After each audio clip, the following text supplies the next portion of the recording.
Hey, it's good to be with you again. I thought I'd like to take a little opportunity to talk a little bit about the Bible. I tried to do this on my laptop and ran into more problems than I knew what to do to deal with. Thought it'd be nice to not have to hold the phone to do it, but oh well. Guess I'll have to get a selfie stick for that. Anyway, I do want to talk about the Bible today, and what a wonderful book it is. And I want to share with you some things to encourage you in your study of the Bible. Maybe some things to change your approach to Bible study for the better, I hope anyway. There's four things I want to talk about that the Bible does, and the Bible does a lot more than these four things, but these four things will illustrate the point I'm making, I believe. The Bible educates us.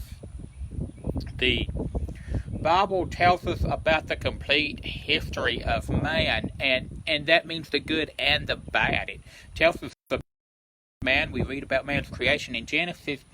Then as we read through the Bible, we read about the best of men. We read about the worst of men. The Bible gives us the full picture.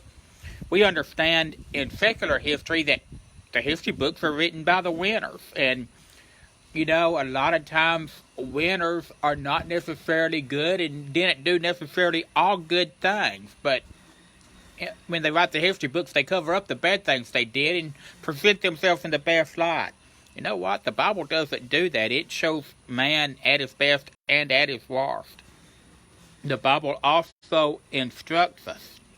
We think of the 10 Commandments that were given to man to guide man in how to live. We think of Ecclesiastes 12 verse 13, where the wise man wrote, to hear the conclusion of the whole matter, to fear God and keep his commandments. That is the whole duty of man. So the Bible does instruct us on how to live and how to conduct ourselves. We think of the teachings of Jesus and how if we followed all of those things, how much better this world would be.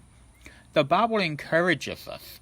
We can find encouragement in the fact that we are created in the image of God.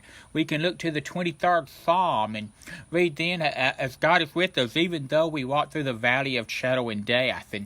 And we can look over into the New Testament, in particular the book of 1 Peter, and in particular the book of Philippians, books of the Bible written to encourage going through a hard time, and in the case of Philippians, written by a Christian going through a difficult time. But things that are there to encourage us. But the Bible also rebukes us. When we need to be corrected, the Bible will give that correction. We think of the book of 1 Corinthians, written to a church that was having problems. Sin was in the church, and it was not being dealt with properly. There was a lot of division in that church. They needed to come together. There were parts of worship they were not doing right. They needed to make those things right. And so the Bible was written to those people to them. Now, we take these four things, we total them all together, and here's the message I want you to understand today. Here's the encouragement I want you to find. When we take these four things, we total them all up together, that the Bible educates us, it instructs us, it encourages us, it rebukes us. What we discover, and read through the Bible, and look for this with me, and I think you'll see it. Everything in the Bible is for man's own good. Sometimes we need to be educated. Sometimes we need to be encouraged. Sometimes we need instruction. And sometimes, yes, we need to be rebuked. And the Bible does those things. The whole point of the Bible is written for the good of man. Doesn't mean that everything's always pleasant. Doesn't mean everything's always what we want to do.